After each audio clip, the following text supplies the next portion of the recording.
సుపరిపాలన అందిస్తామని ఎన్నికల్లో హామీ ఇచ్చామని నిలబెట్టుకున్నామని ముఖ్యమంత్రి చంద్రబాబు తెలిపారు. గురువారం బట్టిప్రోలు మండలం సూరేపల్లిలో పర్యటించిన సీఎం మీ భూమి మీ హక్కు కార్యక్రమంలో భాగంగా రైతులకు పాస్ పుస్తకాలను పంపిణీ చేశారు.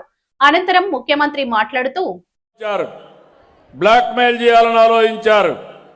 దానిపైనే మీ ఆస్తులపైన పడ్డారు, కబ్జాలు చేశారు, రికార్డులు తారుమారు చేశారు, భయంకరమైన వాతావరణాన్ని క్రియేట్ చేసి ప్రతి గ్రామంలో ప్రతి ఇంటిలో భూ వివాదాలకు తెరలేపారు.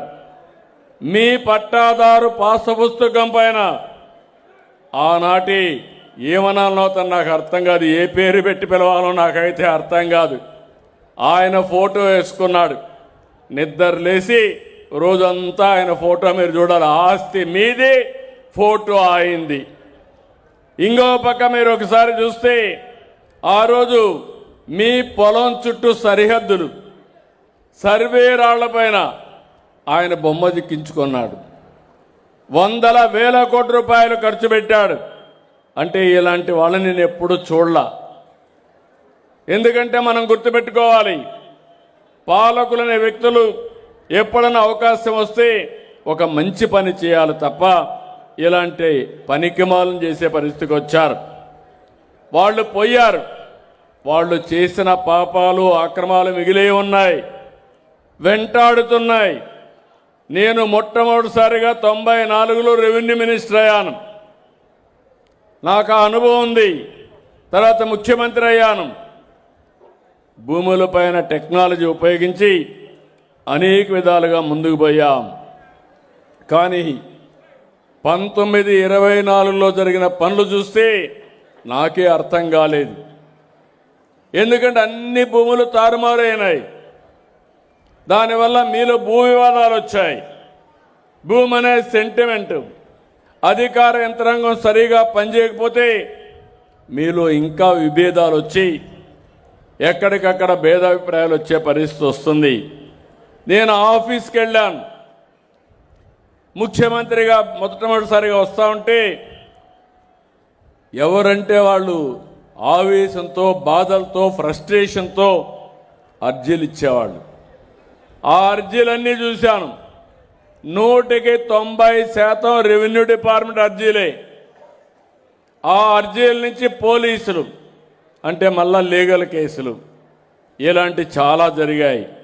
అందుకే ఒకే నిర్ణయం చేశాను, ఎట్టి పరిస్థితుల్లో శాశ్వతంగా భూ సమస్యలు పరిష్కారం చేసి మీకు భూ హక్కు ఇచ్చే బాధ్యత నేను తీసుకోవాలని చెప్పి ఒక నిర్ణయం చేశాను,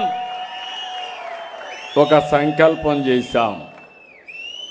రెవెన్యూ మినిస్టర్ సత్యప్రసాద్ గారు, ఇక్కడే జయలక్ష్మి గారు ఉన్నారు. దీనికి చీఫ్ సెక్రటరీ సాయి ప్రసాద్ గారిని ఇదే పని మీద పెట్టాను. 1 సంవత్సరం మీకు టైం ఇస్తున్నా, ఇవన్నీ చేయండి. దీని యొక్క సీరియస్నెస్ తెలియాలి. మళ్ళీ సమస్య లేకుండా చేయాలంటే నేను కూడా పూర్తిగా సహకరిస్తా అని చెప్పి ఈరోజు మీకోసం 2027 మార్చి నాటికి ఈ ఫైనాన్షియల్ ఇయర్లో 1,12,00,000 పట్టాదారు పాస్ పుస్తకాలు పగడ్బందీగా మీకు ఇచ్చే బాధ్యత ఈ ప్రభుత్వం తీసుకుంటున్నాం. దీనికి రీసర్వే 2.0 కింద చేపట్టాం. ఇప్పటి వరకు మొత్తం చూస్తే రాష్ట్రంలో 16,816 గ్రామాలు రీసర్వే చేయాలి. 6,976 గ్రామాల్లో పూర్తి చేశాం. అదే సమయంలో 21,23,000 కొత్త పాస్ పుస్తకాలు మీకు ఇచ్చాం. అవి కూడా అప్పుల తడగ్గా తయారు చేసి అవన్నీ కూడా ప్రక్షాళన చేశాం. ఇంకో పక్క జూలై నాటికి 9 లక్షలు ఇస్తాం. ఈ నెలలో 1,56,433 ఇచ్చాం.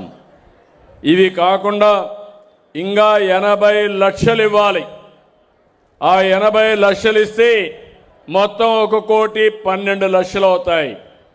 ఇప్పుడే అధికారి చెప్పాడు, మీకు ఇచ్చే పాస్బుక్ ఎవరు తారుమారు చెయ్యలేరు. ఈరోజు మన దగ్గర డబ్బులుంది, కరెన్సీ ఉంది. ఆ కరెన్సీకి ఏ టెక్నాలజీ వాడతామో అదే టెక్నాలజీ మీ పాస్బుక్ వాడాం. ఎవరు కూడా తారుమారు చేయడానికి అవకాశం లేదు. ఇంకో పక్క మీ అందరినీ భాగస్వాములు చేశాం. సమస్య శాశ్వతంగా పరిష్కారం కావాలి. ఆ సమస్యను శాశ్వతంగా పరిష్కారం చేయడానికి మీ ఈకేవైసీ తీసుకుంటున్నాం. మీ ఆధార్ తీసుకుని మీ ముందరిని సర్వే చేపిస్తాం. సర్వే చేసిన తర్వాత మొత్తం రికార్డు తయారు చేస్తాం. ఆ రికార్డు కూడా మీరు సంతకం పెట్టి ఈ రికార్డు కరెక్ట్గా ఉందంటే ఈకేవైసీ తీసుకొని అప్పుడు దాన్ని ప్రింటింగ్ పంపిస్తాం. ప్రింటింగ్ అయిన తర్వాత మళ్ళీ ఆ పుస్తకం వస్తే గ్రామాల్లో ఈకేవైసీ తీసుకొని ఆధార్ తీసుకొని మళ్ళీ ఆ పుస్తకాన్ని మీకు అప్పచెప్తాం.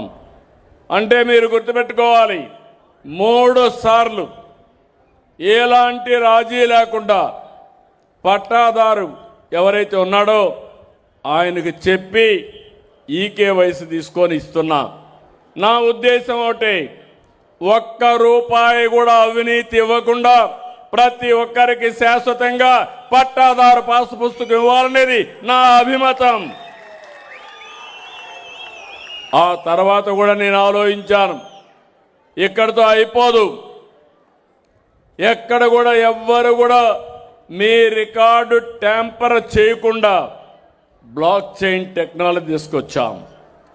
కంప్యూటర్లో కూడా ఎవ్వరు ట్యాంపర్